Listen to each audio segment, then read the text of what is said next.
पिछले पार्ट में हमने देखा था कि फिश मॉन्स्टर्स और यहाँ फैंगजियान वैली के गार्ड्स के बीच लड़ाई चल रही थी। हालांकि ली वहाँ आकर उनकी लड़ाई रुकवा देता है, लेकिन इस लड़ाई को पूरी तरह से शांत कर पाना मुश्किल था क्योंकि फिश मॉन्स्टर का लीडर मारा जा चुका है, जिस बात से वो बहुत गुस्सा है। लेकिन इसके लिए ली सीधा शैंगवान को बुलाने के लिए जाता है, जो फैंगजियान वैली के बहुत पावरफुल मास्टर है। वैसे वो फैंगजियान वैली के बाहर रहता है, इसलिए ली भी वहाँ बाहर की तरफ जा रहा था। लेकिन रास्ते में जाओ फेंग भी उसे जाते देख लेता है, जिसके बाद वो भी ली का पीछा करते हुए वहाँ शैंगवान तक पहुँच गया था। साथ ही इस बीच वो उनकी बातें भी सुन लेता है, जिससे पता चलता है कि फिश मॉन्स्टर का लीडर मारा जा चुका है। इसलिए अब वो शांत नहीं हो रहे और इसलिए ली शैंगवान को अपने साथ ले जाने आया था, जिस पर शैंगवान भी हाँ कर देता है क्योंकि उसे उन फिश मॉन्स्टर्स को रोकने के साथ साथ उनका भी पता लगाना है जो फैंगजियान वैली में बिना परमिशन घुस आए हैं। तो अब इस पार्ट की शुरुआत में हम देखते हैं कि अब शैंगवान तो वहाँ से चला गया था, इसलिए जाओ फेंग फिर से उसी जगह पर आता है और शैंगवान के रहने की जगह देखने लगता है। वैसे ये जगह नॉर्मली किसी माउंटेन से बहुत अलग थी। यहाँ जाओ फेंग को अभी कुछ बहुत ही पावरफुल एनर्जी महसूस हो रही थी और अभी कुछ ही टाइम यहाँ रुकने के बाद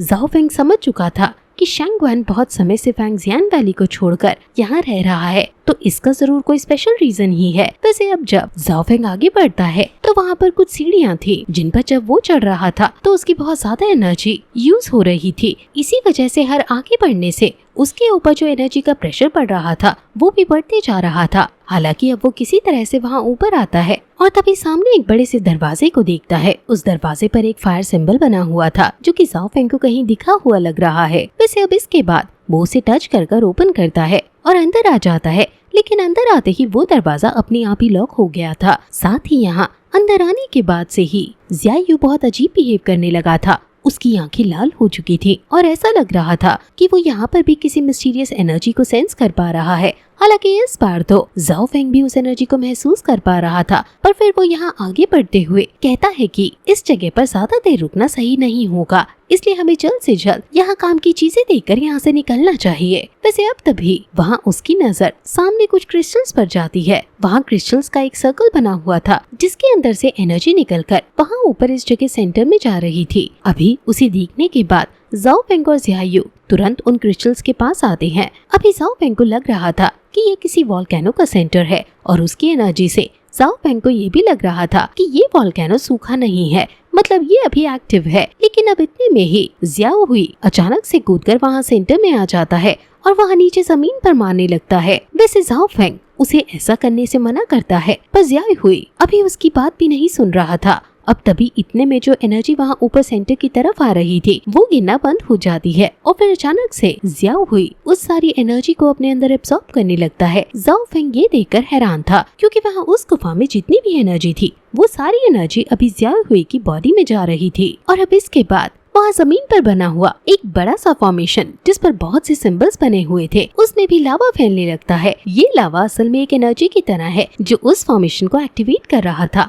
हालांकि अब जाओ फेंग को ये चीज ठीक नहीं लगती, इसलिए उसने तुरंत ही अपनी छड़ी निकाल ली थी और आने वाले खतरे के लिए तैयार भी हो गया था। लेकिन अब तभी वो फॉर्मेशन पूरी तरह से बैन कर जाओ फेंग और ज़ियाओ हुई के आसपास एक बैरियर बना देती है। इस बैरियर पर बहुत से सिंबल्स बने हुए थे, साथ ही ऊपर की तरफ से बहुत ही ज्यादा एनर्जी निकल रही थी। वो एनर्जी यहाँ नीचे गिरती है और एक फायर बीस्ट को समन कर लेती है। ये बीस्ट आते ही जाओ फेंग पर हमला कर रहा था, इसलिए जाओ फेंग इसके अटैक को डॉज करता है और इसके बाद अब वो भी लड़ने के लिए तैयार था। लेकिन तभी सीन चेंज हो जाता है। अब हम यहाँ फैंगजियान वैली के गार्ड्स को देखते हैं जो कि अभी अपने सामने एक फायरवॉल बनाए हुए थे। वो ऐसा उन फिश मॉन्स्टर को रोकने के लिए कर रहे थे क्योंकि फिश मॉन्स्टर शांत होने का नाम ही नहीं ले रहे थे। वैसे अभी इन गार्ड्स को वो मास्टर लूशियन गाइड कर रहा था। लेकिन अब हम देखते हैं कि अभी वो फिश मॉन्स्टर्स इतने गुस्से में थे कि वो अपने एक साथी को वहाँ आग की तरफ धकेल देते हैं, जिससे जैसे ही उनका वो साथी यहाँ जलते हुए इन गार्ड्स की तरफ आता है तो ये गार्ड्स घबराकर रुक जाते हैं, जिससे उन बाकी फिश मॉन्स्टर्स को भी आगे बढ़ने का मौका मिल गया था और अब वो भी यहाँ आगे बढ़कर इन सभी पर हमला करने लगे थे। वैसे एक मॉन्स्टर अभी यहाँ लूशियन पर भी हमला कर रहा था, लेकिन लूशियन किसी तरह से उसे रोक लेता है। पर फिर इतने में ही वहाँ आसमान में एक एनर्जी फैलने लगती है और धीरे धीरे वहाँ जमीन जमने लगती है। अभी इस एनर्जी को देखते हुए लूशियन पहचान गया था कि ये कौन हो सकता है। इसलिए अब वो तुरंत ही उस फिश मॉन्स्टर को वहाँ से वापस दूर फेंक देता है और फिर वहाँ पर शैंगवान की एंट्री होती है। वैसे उसके आते ही सीन फिर से चेंज हो गया था और अब हम वापस यहाँ ज़ाओ फेंग और उस बीस्ट के पास आ गए थे। हम देखते हैं कि अभी उनके बीच फाइट चल रही थी। वैसे भले ही वो भी साइज में बड़ा है, लेकिन उसकी स्पीड बहुत ज्यादा है, साथ ही उसके अटैक भी बहुत पावरफुल थे। इस वजह से ज़ाओ फेंग सिर्फ उन्हें डॉज करते जा रहा था। हालांकि बीच में ज़ाओ फेंग भी अपने अटैक करता है, लेकिन उस बीस्ट की स्पीड के कारण वो अटैक उसे नहीं लगते। साथ ही अब इतनी छोटी जगह में बार बार गोल घूमने की वजह से ज़ाओ फेंग भी धीरे धीरे थकने लगा था। अभी वो अपनी उस छड़ी की एनर्जी का भी यूज करता है, लेकिन वो बीस्ट उन अटैक को भी डॉज कर लेता है और ज़ाओ फेंग पर बहुत पावरफुल हमला करता है, जो देखते हुए ज़ाओ फेंग ने एक शील्ड अपने सामने बना ली थी। अभी ज़ाओ फेंग उसके अटैक को रोकने की कोशिश कर रहा था, लेकिन उस बीस्ट की एनर्जी की वजह से ज़ाओ फेंग को भी अंदर ही अंदर बहुत डैमेज पड़ रहा था। साथ ही अब उसके मुंह से खून भी निकलने लगा था। वो सोच रहा था कि उसे जल्द से जल्द कुछ करना होगा, वरना इस तरह से खुद को और ज़ियाहुई को बचा नहीं पाएगा।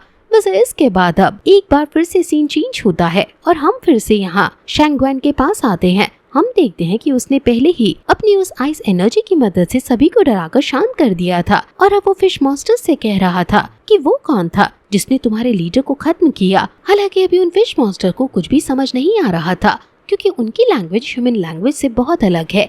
इसलिए अब शैंगवान वहाँ फैंगजियान वैली के ही एक दूसरे डिसाइपल को बुलाता है, जिसे उन फिश मॉन्स्टर की बात समझ आती है। अब शैंगवान उससे कहता है कि इनसे पूछो कि क्या इनमें से किसी ने उस आदमी को देखा था जिसने इनके लीडर को मारा है। और जब वो आदमी इन फिश मॉन्स्टर से पूछता है तो यहाँ एक फिश मॉन्स्टर आगे आता है। वैसे वो अभी बहुत गुस्से में था। वो कहने लगता है कि हमें कोई फर्क नहीं पड़ता, हम जानते हैं कि वो यहीं छुपा हुआ है, इसलिए हम बदला लेकर ही रहेंगे। और जब वो आदमी शैंगवान को ये चीज ट्रांसलेट कर बताता है तो शैंगवान गुस्से में उस फिश मॉन्स्टर को एनर्जी प्रेशर से नीचे गिरा देता है। हालांकि इसके बाद अभी वो फिश मॉन्स्टर कह रहा था कि तुम भले ही ताकतवर हो और भले ही हम नंबर में कम हो, लेकिन हम हार नहीं मानेंगे, हम आखिरी सांस तक लड़ेंगे, क्योंकि तुम गलत हो, क्योंकि तुम मर्डर को छुपा रहे हो। और जब वो आदमी ये चीज शैंगवान को ट्रांसलेट कर बताता है तो शैंगवान रुक जाता है, क्योंकि भले ही उन लोगों का इस चीज में कोई हाथ नहीं था, लेकिन ये चीज फैंगजियान वैली में आने के बाद हुई, इसलिए वो भी इसके लिए जिम्मेदार है।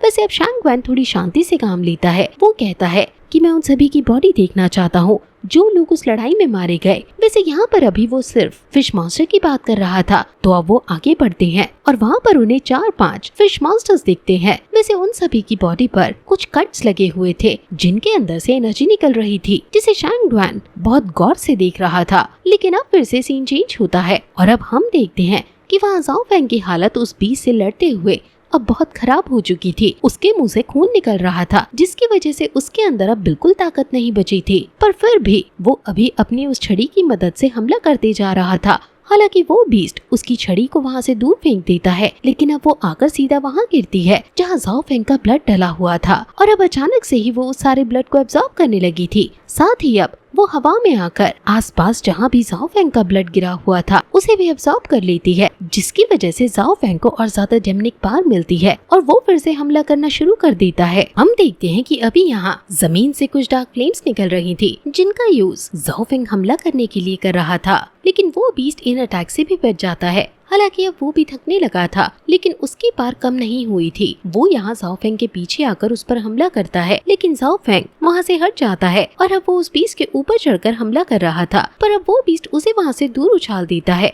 अभी वो बीस्ट फिर से बहुत ही स्पीड के साथ ज़ाओ फेंग की तरफ बढ़ रहा था, जो देखते हुए ज़ाओ फेंग उसे रोकने के लिए तैयार था, पर तभी उसके मुंह से फिर से ब्लड निकलता है, जिस वजह से वो सामने नहीं देख पाता और वो बीस्ट उसके ऊपर पैर रख देता है। हालांकि ज़ाओ फेंग ने किसी तरह से उसके पैर को पकड़ लिया था, पर फिर भी वो भी ज्यादा ताकतवर है, इसलिए वो ज़ाओ फेंग पर भारी पड़ रहा था। अब ज़ाओ फेंग ने लगभग होप खो दी थी, लेकिन इतने में ही वहाँ ज़ियाहुई अपनी आँख खोलता है। हम देखते हैं कि अभी उसकी पार पहले से बहुत ही ज्यादा बढ़ चुकी थी और जिस एनर्जी को उसने एब्जॉर्ब किया था उसकी वजह से वो ट्रांसफॉर्म हो गया था। अब उसका साइज बहुत ज्यादा बढ़ गया था और वो देखने में भी बिल्कुल किंग कॉन्ग की तरह लग रहा था। अब वो अपनी बार से उस बीस्ट को दूर हटा देता है, साथ ही अब वो उसे लड़ने के लिए उकसा रहा था। वैसे यहाँ ज़ाओ फेंग तो ये चीज देखकर बहुत ही ज्यादा हैरान था। वैसे हम देखते हैं कि वहाँ वो बीस्ट और ज़ियाहुई दोनों हमले के लिए आगे बढ़ते हैं और यहीं पर ये पार्ट खत्म हो जाता है।